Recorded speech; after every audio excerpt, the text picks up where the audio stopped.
Hello friends, my YouTube channel top smart education Rajput पर आप सभी का स्वागत है। टुडेज टॉपिक, आज का जो विषय हमारा रहेगा वो आप सभी को याद रखना है, use of some structure.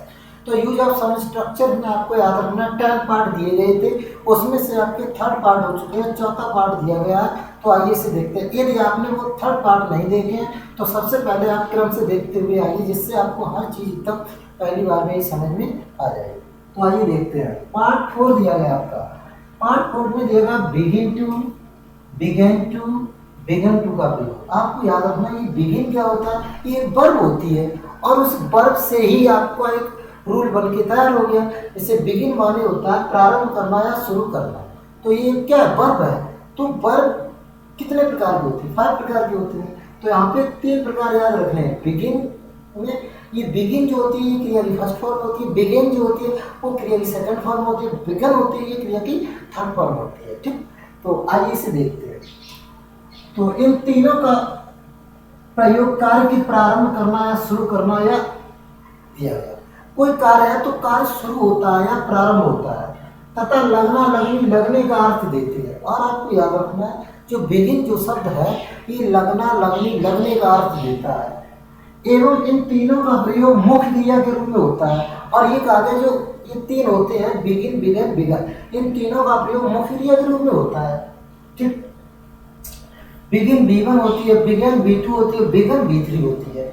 Begin begin begin तीनों के पश्चात इन्फिनेटिव अर्थात 2 प्लस B1 आती है। आपको याद रखना है जो क्रियाएं होती है बिगिन बिगन बिगन, इनके साथ क्रिया की फर्स्ट फॉर्म आती है। ठीक, क्रिया की फर्स्ट फॉर्म आती है और उससे पहले आप क्या लगाते हैं, टू। और टू ये क्या होता है, जी टू क्या होता है आपका, ये टू जो होता है इन्फिनेटिव होता है, तथा इनके पश्चात जीरन भी आ सकता है। तो आपको याद रखना है टू तो ये इन्फिनेटिव होता है। टू अभी आपको बताया भी था क्या होता है अगले वीडियो में। तो टू ये क्या होता है, जी इन्फिनेटिव होता है। ये इन्फिनेटिव क्या होता है, जो हिंदी का सेंटेंस हो और उस हिंदी की क्रिया में नानी ने शब्द लगा होता है, और जैसे उठना बैठना चिल्लाना गाना मरना चीखना, जैसे ना शब्द वाली क्रिया होती है, उसी ना शब्द से पहले आप टू लगा देते हैं, वही हमारा इन्फिनेटिव बन जाता है। ठीक, नानी ने लगा होता है। और यदि उसमें आप आईएनजी जोड़ देते हैं तो वो हमारा क्या बन जाता है, जीरेंट बन जाता है। बस अंतर कुछ नहीं है, हिंदी के वाक्य में नानी ने उसमें होता है, चाहे उसे आप जीरेंट से बना दो चाहे इन्फिनेटिव बना दो। इन्फिनेटिव से बनाएंगे तो टू लग जाएगा, जीरेंट से बनाएंगे तो आईएनजी लग जाएगी। तो कहा गया जीरेंट भी आ सकता है। कहने का मतलब टू से, वैसे बिगिन टू का प्रयोग करते, बिगिन टू का प्रयोग करते, बिगिन टू का प्रयोग करते। चाहो तो आप जीरेंट से भी बना सकते हैं। जब आप जीरेंट से बनाएंगे तो आप टू नहीं लगाएंगे, फिर उस क्रिया में क्या लग जाएगा, आईएनजी। जैसे आइए देखते हैं। वे यहाँ आते हैं तथा पढ़ना प्रारंभ कर देते हैं। इतना पहले बनाइए, वे यहाँ आते हैं प्रेजेंट का है, तो वे के लिए लगा दो आप दे आते हैं। कम ये प्रेजेंट का सिंगुलर है, नहीं सब्जेक्ट प्लूरल है तो ऐसा यस नहीं है। यहाँ लगा दो हियर तथा लगा दो एंड। पढ़ना प्रारंभ कर देते हैं, ये भी प्रेजेंट रहा और सब्जेक्ट आपका यही रहेगा, तो प्रारंभ करना बिगिन लगा दो फर्स्ट फॉर्म BEGIN। अब ये प्रारंभ पढ़ना नानी में लग गया तो क्या लग जाएगा, टू, तो बिगिन टू। ठीक, और रीड पढ़ना क्या लगा दो, रीड, ये हो जाएगा। ठीक, अथवा अगर कि जैसे बनाना चाहें तो आप वैसे बना दो, दे कम हियर एंड बिगिन। अब ये जो टू लगा ये नहीं लगाएंगे, अगर टू लग जाएगा तो इन्फिनेटिव हो जाएगा। अब जो वर्ब है उसमें आप आईएनजी जोड़ दो, जैसे रीड है इसमें आप जोड़ दो आईएनजी रीडिंग, तो ये हो गया हमारा क्या हो गया, जीरेंट। ठीक, ये आप जीरेंट हो गया। तो आप नानी वाले शब्दों में अगर आईएनजी जोड़ेंगे तो जीरेंट हो जाएगा, और उससे पहले अगर टू लगाएंगे तो आपका इन्फिनेटिव हो जाएगा। तो आप दोनों प्रकार से बना सकते हैं, लेकिन उचित जो है वो आपका जीरेंट ही, तो सॉरी इन्फिनेटिव ही होता है। ठीक, बना सकते हैं आप ऐसे भी। अब आप आगे देखिए।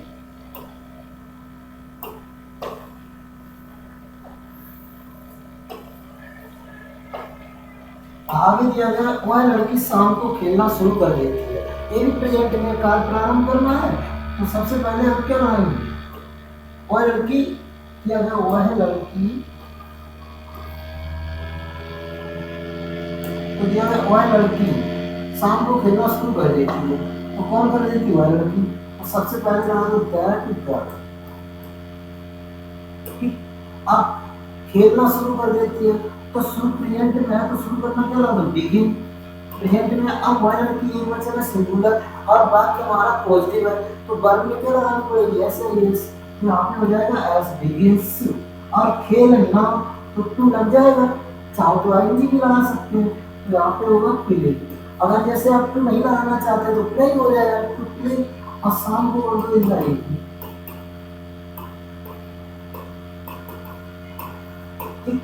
आगे कह रहा है रमन यहाँ आया था तथा खेलने लगा। रमन यहाँ आया था, कौन आया था रमन, तो सबसे पहले हो जाएगा रमन। अब दिया गया यहाँ आया, पहले आप इतना बना लो पास्ट में है तो कैन फॉर्म लग जाएगी कोई भी हो, कैन हियर तथा लगा दो एंड। खेलने लगा पास्ट का है, फ्यूचर में नहीं माना जाएगा ना, आप दो को गा लगा तब फ्यूचर में माना जाएगा, दो बार का है जैसे लगेगा लगेगी लगूंगा, केवल वहां लगा आपका स्वर निकल रहा है तो पास्ट का ही माना जाएगा। ठीक, तो एंड बिगेन तो सेकंड फॉर्म लगे किया यहाँ पे हो जाएगा बिगेन। और खेलना टू खेले, चाहो तो आप आईएनजी से भी बना सकते।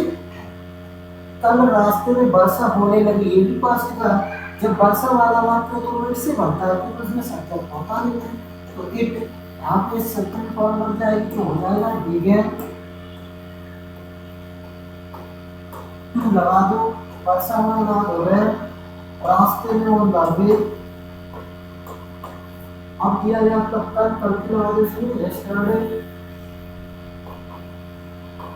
ठीक, तो बात देखो it begin to rain on the way yesterday. आप सब नाराज क्यों होने लगे हैं, ये आपका किसका फ्यूचर, ये प्रेजेंट परफेक्ट का है तो क्यों के लगा दो व्हाई। ठीक, व्हाई आप सबके अनुसार आ जाएगा है, आप सबके लगा दो all of you, not having तो यहाँ पे क्या आ जाएगा, और बिगिन की थर्ड फॉर्म हो जाएगा बिगन। अब इसमें तो थर्ड फॉर्म लगेगी, प्रेजेंट परफेक्ट है तो उसमें थर्ड फॉर्म हो जाएगी बिगिन की बिगन। और यहाँ पे लगा दो टू होना के लिए बी एंग्री क्वेश्चन मार्क चिन्ह। एक बार फिर देख लो, why have all of you not having to begin to be angry. ठीक, that's all, thanks for watching so much.